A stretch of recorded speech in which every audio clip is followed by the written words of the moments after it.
Welcome to BullTV, where we are bullish on Collierville. I'm your host, David Pickler. BullTV is a monthly show that empowers, educates, and entertains while highlighting the citizens of Collierville who inspire and deliver solutions for a stronger community. BullTV is presented by Pickler Companies and is proudly produced by the students of Collierville High School.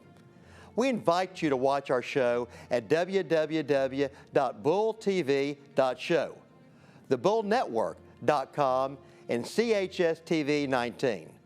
New episodes air on the second Sunday of every month at 3 p.m. Central Time. On today's show, we sit down with John Aitken, Executive Director of the Association of Independent and Municipal School Districts, AIMS, a longtime public education advocate and a dear friend of mine. We're honored to have John on BullTV as we discuss his work as an educator and the impact he has made on our town. Join us for this inside look at how John spearheaded the creation of the new Collierville High School, what his leadership philosophy is, and why servant leadership is a vital part of driving any organization.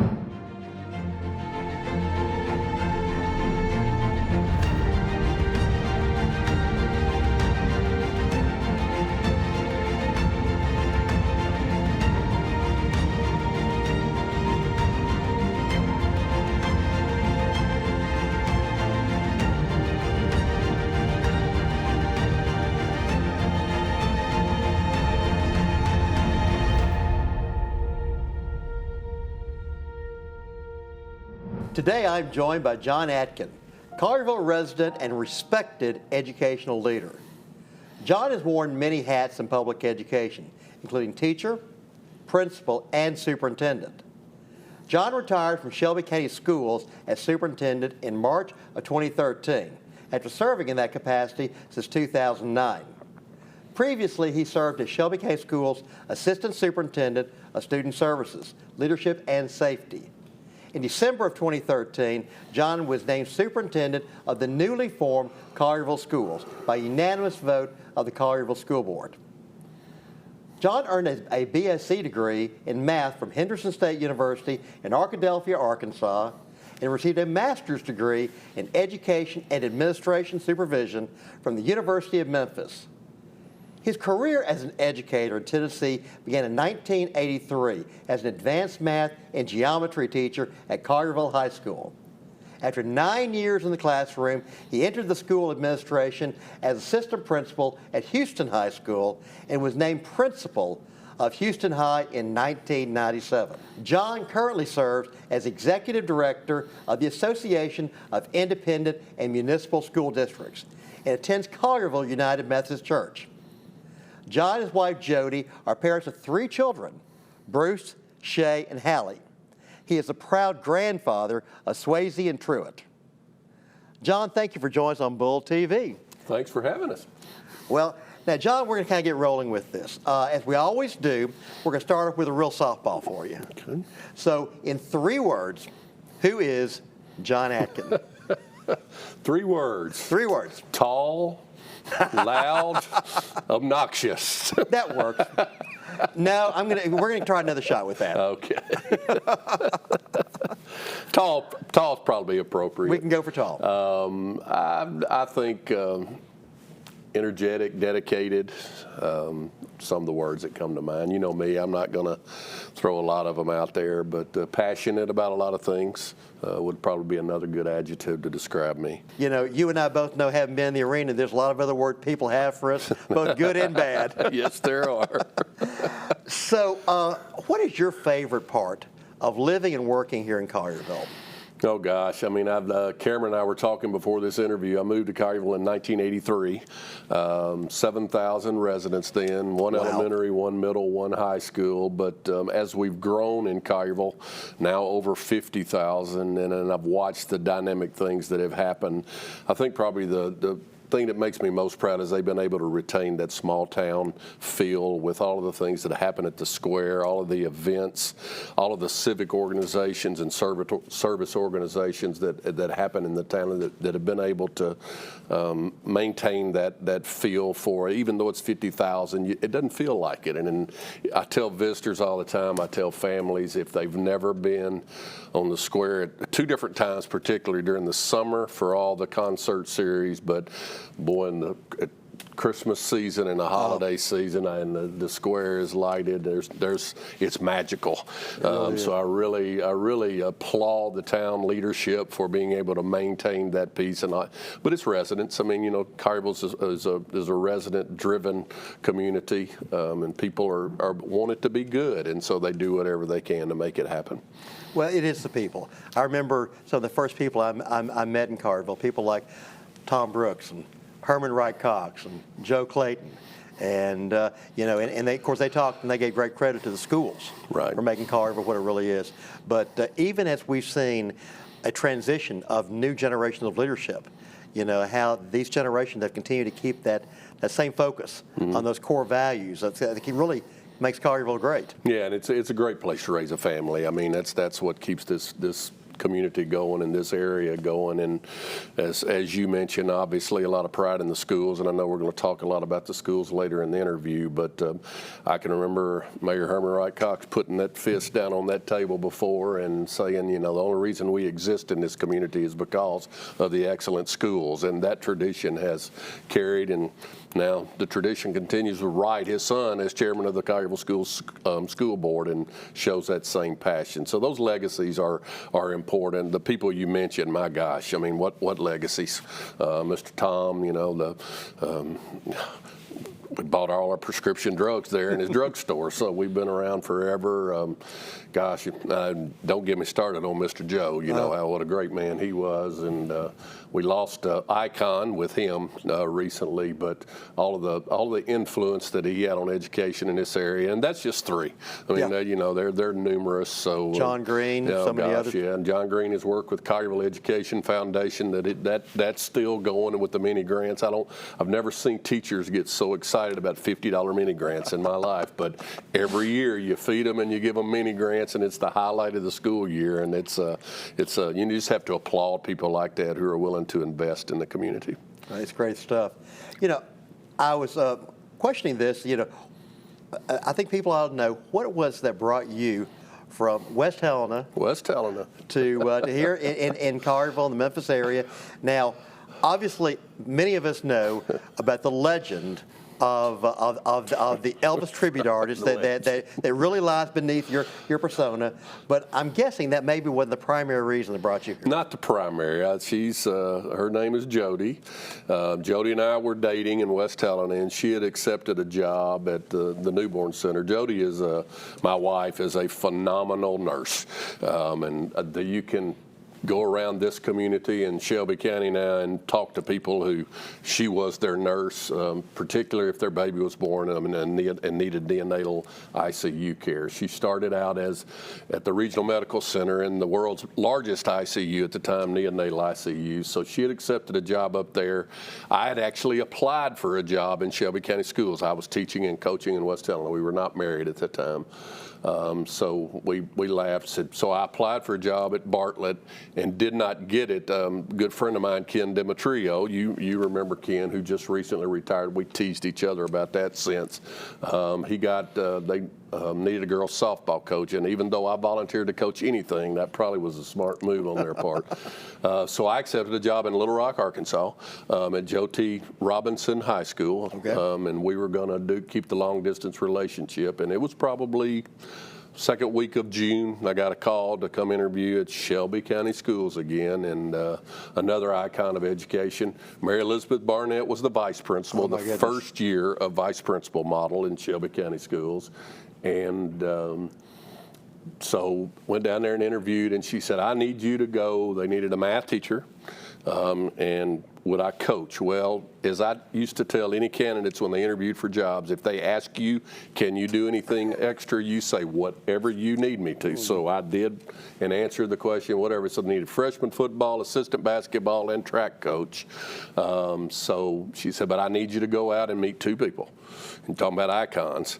Jimmy Hayslip, who was the principal, and Paul Cox. So you've got 2 legends in this area, obviously, and so I came and had never been to Collierville. I was at the board office, which you and I are really familiar with, but honestly, I said, well, I'm good. I know the kids who are filming and helping with this interview, we did not have cell phones. We did not have GPS. We had an atlas. So I said, how do you get to Collierville from Midtown Memphis? So they said, go out of this parking lot and turn right, go over the viaduct, move 1 block over to Poplar and turn right and keep on going. Keep going. And I kept going and kept going and kept going.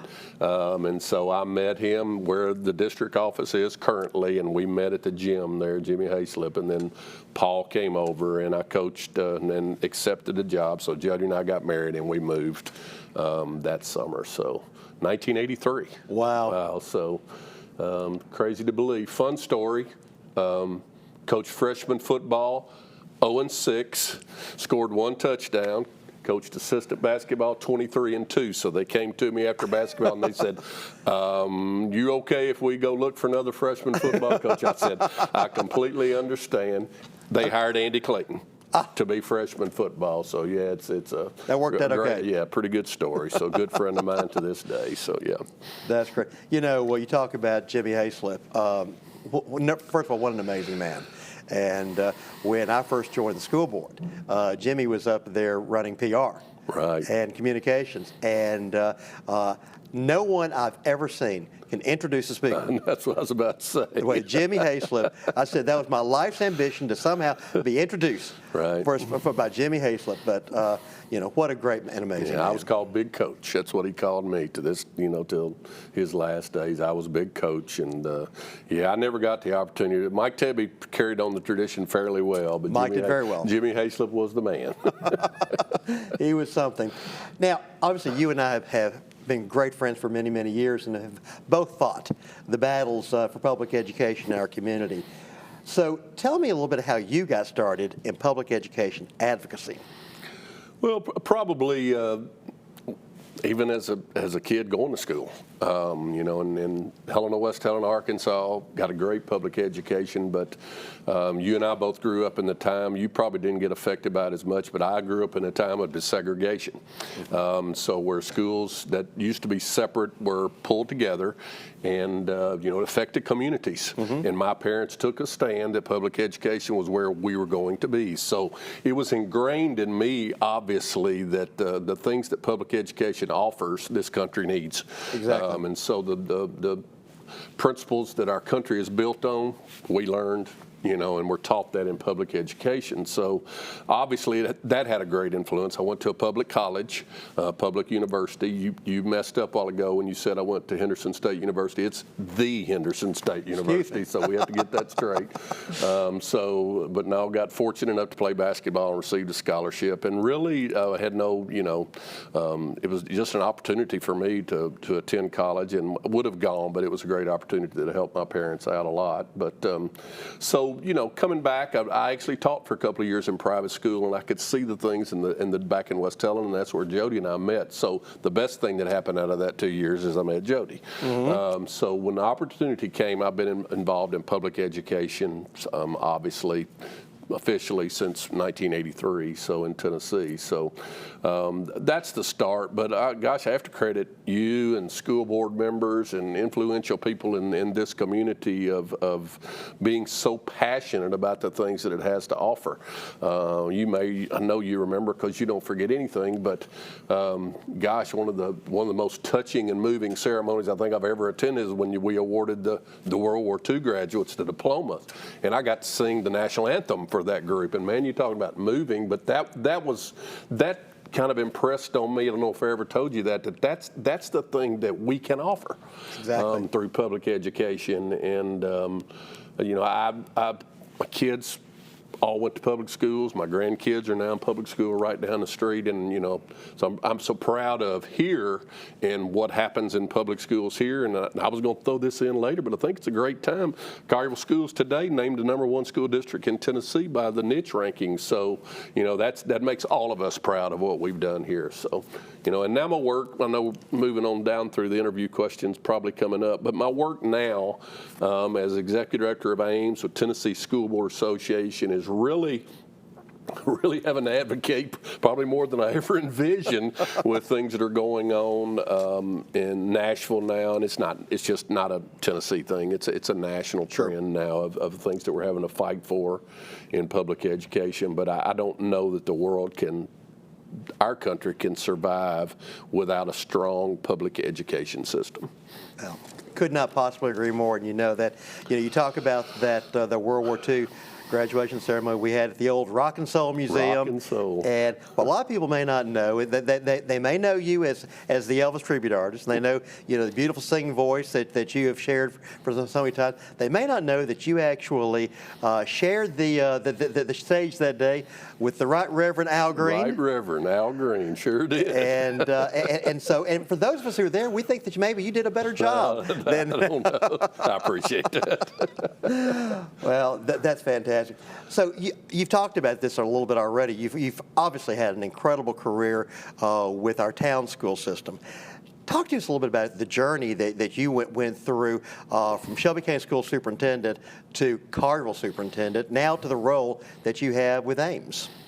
Sure. Obviously, I teach or facilitate a class of administrators across the state of Tennessee through the School Board Association of people who think they want to be a superintendent of schools. So my job is to get all the information in front of them through a whole year's program. But we had our first session this weekend, and I can remember it just so timely for this interview that Barry Olhausen and Dale Lynch, who work with the Tennessee Organization of School Superintendents, were talking to this group, and it was all about opportunity and how they sometimes just present themselves. But then you look back years later and say, maybe they didn't present themselves. Maybe there's a destiny thing involved here too, or knowing people and people who put me in the right spots and help me succeed. But obviously, Houston High principal rivalry here, sitting at Collierville High. I get teased a lot about that, but spent 16 years there. But great experience, and they dragged me kicking and screaming from that particular job. Yes, we did, didn't we? Yes, you did. That's why I say we probably can't tell all the stories here, but I was the current superintendent at the time, Dr. Webb, came and talked to me, and I told him no for about 9 months, and then he started working on Jody, so he knew my weak spot there. And then Jody, we finally talked and did all the things, the pluses and minuses. So looking back now, you see how kind of things start falling in place. But when I moved to central office, assistant superintendent of leadership, safety, and student services, and then Mara left as student services. So I had to go take that on full time. Then Dr. Webb had to go on medical leave. So acting superintendent for a few months till he came back, and then obviously was appointed superintendent to Shelby County Schools. At that time, 51 schools, I believe, a little over 50,000 students. So probably the 14th or 15th somewhere, the fourth largest in the state of Tennessee, but one of the larger school districts in the country.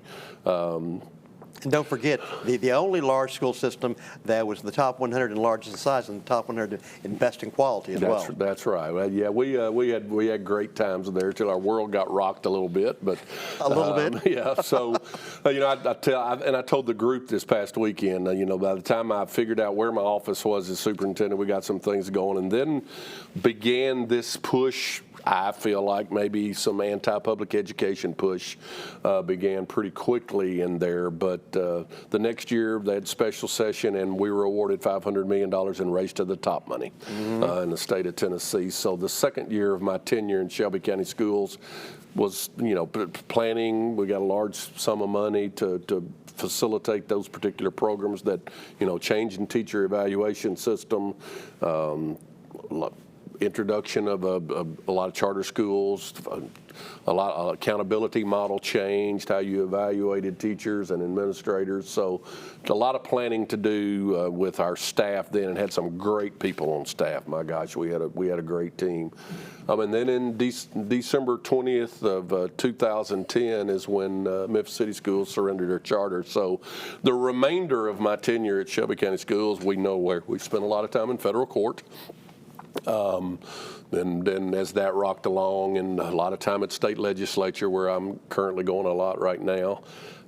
So once all of that kind of shook out and everything, I did retire back in March. Golly, that's been 9 years ago now. And then consulted with several of the school districts as legislation moved and court moved and all the things that happened. Consulted with 4 of the now 6 municipal districts and forming their own school district, and then chose Collierville, obviously, to become superintendent, and started that January 1st, 2014. Wow. So things moved very quickly after that. January 1st, 6 superintendents of the 6 municipal districts. We met about 3 times a week all over the place. I can never thank James Llewellyn and Mayor Joyner, their staff, enough for a lot of things that they did, but we didn't have an office. They gave me every closet in town hall back in those days. They'd laugh. I had a cell phone in each hand walking through, but just a quick turnaround. And I don't know, probably one of the, proud of a lot of things, but the fact that, those guys and gals that were fellow superintendents at the time, man, what a spirit of cooperation, because it would not have happened if we hadn't done that, and we're able to put some models together to share some services. And we opened school, and there was nobody that screamed louder in joy than we all did when the buses ran the first day. Rough those first few days, but they ran, and we had cafeteria, and we made payroll the first time. So there were all those little milestones you look back on and think, man, how did we do all of that? But it was hardworking people, and had a lot of help from our municipalities. Well, and I will tell you that spirit of cooperation continues today. Yes. With the 6 districts working together, and what an amazing thing for the community. Right. To finally, to maintain that autonomy. Yep. And that educational direction. That's one of the reasons why we continue to see the kind of growth in Collierville and all the 6 suburban communities. Sure. So that's been great. Wow. All right. Well, I know you probably want to shy away from this question, because you never want to take the credit for the things that you've done, but we wouldn't be recording in this amazing state-of-the-art studio in this groundbreaking high school if it wasn't for you. And will you discuss a little bit the process of planning and the development of what became and what is the largest high school in the state of Tennessee, and I believe also the largest in the southeastern part of the United States? Yeah. Well, it was. You look back on it now, and it wouldn't have happened without, again, mayor, school board, James Llewellyn, all of the aldermen. By the way, the reigning person of the year. Reigning person of the year, man, I really admire. But the cooperation had to be there first, but we had to do our homework first. I mean, obviously, when we became a school district at the then Collierville High School at Frankenby, we quickly had to do a quick feasibility study on whether it was, more efficient, a better use of our taxpayer dollars, whether to add on to that and build another middle school, or break ground and build a high school. We had athletic facilities that were separate from that particular building, parking, limited expansion capabilities. So we embarked upon a feasibility study through Fleming Incorporated, great firm, Scott and his group, who had done a lot of work for us at Shelby County Schools. And obviously the feasibility study determined that it would be a better idea to build, both financially and logistically, and just a lot of reasons. So then it became a matter of going to the mayor and the town administrator and the board of mayor and aldermen, saying, well, here's the feasibility study, guys and gals. I need $100 million. And then the gulps from them or whatever. But we had to really do some talks. There was never a time when they went, absolutely not. No, there was always a time was, show us, let's walk through this, what all it would take. James and Mayor Joyner had a staff then. Jane Bevel was the finance person, and my gosh, she just worked 24/7 to help. You had to sell bonds, you had to get all your evaluation, make sure you could maintain your bond rating. But then we embarked, once we had our groundwork laid of obtaining financing, then we had to embark upon where will it be. And so we kind of use a lot of people. Kevin Vaughn was on our board then, and he's a well-known engineer, developer in this town, and he has the connections with where the land is. So we use Kevin and town staff, Jamie Gross at that, who was town planner. We had Nedra working for the school districts, Nedra Jones, and we looked for 10 sites inside this area that had 100 acres or more, because we were landlocked at the then high school. So we again put a rubric out there, did a feasibility study on those sites, and here we are now, landed on this site for a lot of reasons. You've got 385 coming around, then 269 was coming in at that time, but you had the land here, and Mr. Bob Cartwright had this land. It was a tree farm. You still see some of them out front and to the side, but we weren't planning it. At one time we were probably thought we were going to get about 120, 125 of these acres, but in speaking to Mr. Cartwright, it landed on 156 acres of where we sit right now. So a little bit larger tract of land than we envisioned, but obviously, if you look at it now, it was needed. So it leaves some room for expansion, some room for more parking lots. And then the fun began of design. We, again, had worked with the board, and they helped us select a joint venture architectural firm with Fleming and Renaissance. Sal Faraci was the leader. And you put two huge architectural firms, and then we did all of our requests for questions and proposals, and we chose a joint venture, Flintco and Linkus, two huge general contractors. And I look back now and I thought, how did they work together so well? I mean, they delegated, they separated duties, they decided who was going to handle interior athletics, that type of thing. And if somebody were building a school right now in this area, I would tell them right now, any of those firms go jump on, because they were very professional. And you would think with the bond ended up about $94 million that we had to finance the school. And we got some breaks. We got some federal money at the time that allowed us to do some things, the culinary program, the welding program we were able to do. We got sponsorships to finish and do some things as well. But it was amazing to watch the cooperation among so many people involved in this massive project. It was, I was telling them before the interview today, I think we broke ground in May of 2016 and opened in August of 18. That's crazy. So, it was a huge project. It would have never happened without the joint venture, because you had a lot of people that were pulling different, areas together for that. But, and there were some things left unfinished that have been finished since we opened and since I left, which one of them is here, this nice place. So it was a labor of love, but probably the most proud thing I am is that I had to sell it. I mean, I did. I had to get up in front of people who did not want to spend the money, first of all. And that's a hard pill to swallow. Sure. My property taxes are fixing to go up. My mother was one of them. But you had to sell it that look at what it's going to do for the community, and it has happened. You drive down 385 now, and you look over here and you go, my gosh. I bring superintendents and people to this building all the time, and they go, they're people from all over the state of Tennessee walk in and say, well, job well done. And, and my man, Mike Simpson, I know he and I both retired, but, he was right there lockstep in every meeting. And so we are proud of this particular place. Well, you ought to be. And I know there are an awful lot of superintendents across this community and across the state that are somewhat jealous about what you have here, including our friends next door in Germantown. But no, this, and I know that you would feel this way, that building this building is incredible, but it's the people.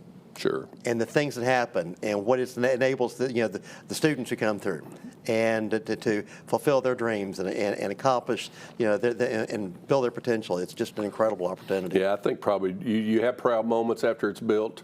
Obviously, the first day of school, and they did a big program for the freshmen, and they're walking in going, wow, and the parents are going, wow. But the first play, they did Mary Poppins that spring, and we built a theater that they could fly Mary and Bert up and down, and my eyes are about that big, but they accomplished it.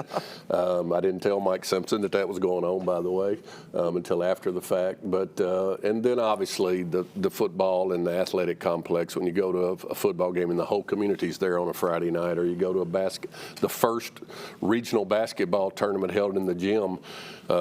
James Wiseman, who's now with the Golden State Warriors, was playing in that gym the first spring, and it was packed. And you think, wow, that's pretty cool. And then we had the women's NIT in there this past spring, and you've got I've known Kermit Davis, who's the men's coach at Ole Miss for who played at junior college there in Phillips at Helena, and Larry Brown was in here this past season looking at some players, and they kind of walk in and go, is this like a Division I school or whatever? Those are the things that make you proud. But it's you go back, and we've talked athletics, we've talked arts, but right here, TV studio, theater, band room, culinary, a lot of the programs that we put in, welding, you go. Auto mechanics. The partnerships that we have that particular place, the STEM-nasium, as we called it when we were designing, the opportunities that kids have because of this building and because of the commitment. I tell people, and I told kids that when I was walking through the building, guys, you need to thank your parents and your grandparents, because their commitment financially made this building possible. And of course, then I'd throw in the superintendent's hat. Now take care of it because of their commitment. So, it will last a long time, and that makes us all proud. Ladies and gentlemen, thank you for joining us for this episode with John Aitken.